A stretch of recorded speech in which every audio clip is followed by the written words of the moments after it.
अनुगुल जिला कणिहा ब्लॉक बालीपसी पंचायत अंतर्गत गोयलपुर ग्राम में पालित हो सांताली भाषा विजय दिवस 22 डिसेम्बर 2003 रे केंद्र सरकार द्वारा लोकसभा सांताली भाषा को सरकारी भाषा रूपे मान्यता मिलथिला। सेही दिन को मने रखिबा पई सांताल जातिर भाषा सांताली भाषा विजय दिवस रूपे पालन करा जाउछि। Assistant professor Gangadhar Meher university school of physics आज हूँ आमर सांताली भाषा दिवस जहाँ को आम पर्सी जितकर महा हिसाब से कहूँ। एक्चुअली यही दिन आमर जो आमर भाषा तो थिला माने भाषा तो थिला स्क्रिप्ट भी आमर जो पंडित रघुनाथ मुर्मू बाहर करते किंतु यही डिसेम्बर 22 2003 दिन एक्चुअली आमर भाषा 8 शेड्यूल रे जो स्वीकृति प्राप्त होता तेणु आम या जो पर्सी जितकर महा हिसाब से मानुचु भाषा दिवस हिसाब से मानुचु पालन करुचु कि भाषाटा बेसी सबुआड़े प्रचार हो तार प्रसार हो समस्ते बुझंतु भाषाटा को आम लोक मैंने भी बुझंतु आउ समस्ते बुझंतु ये भाषार प्रचार प्रचार सहित आमर समाज आमर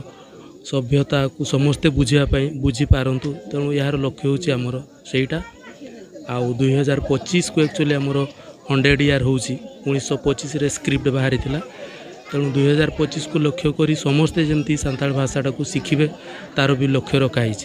तेणु आज दिनटा को आम बेसिकली पर्सी जितकर महा हिसाब से मानुचु सांताली भाषा दिवस। ये दिन बहुत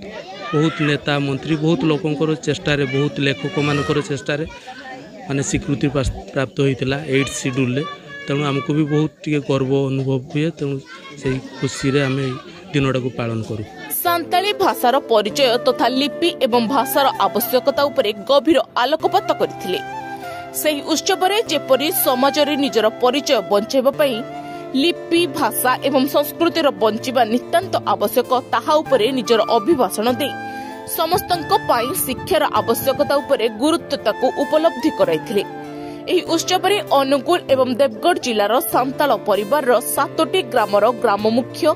एवं ग्रामवासी माने जोग देथिले। मु शंकर चरण मारंडे मु मयूरभंज आसिकी ए जगह आज भाषा दिवस पालन करा जाउथिबारु मु आठी एसे पहुंची किछि बही बिक्री करी एवं आमर भाषा सांताली भाषार ओल चिकी जो रघुनाथ मुर्मू काढ़ी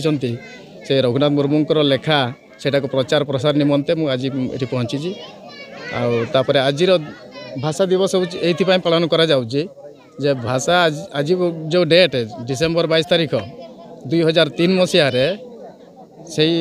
संविधान रो मान्यता पाइथिला तेणु आज आम विन करिजु बा भाषा को आम आज जीतीजु बोली आम भाविजु से हिसाब से जिनसटा को आज मन रखिया आज ये दिवस को पालन करा जाउची। Bureau report Odia news today.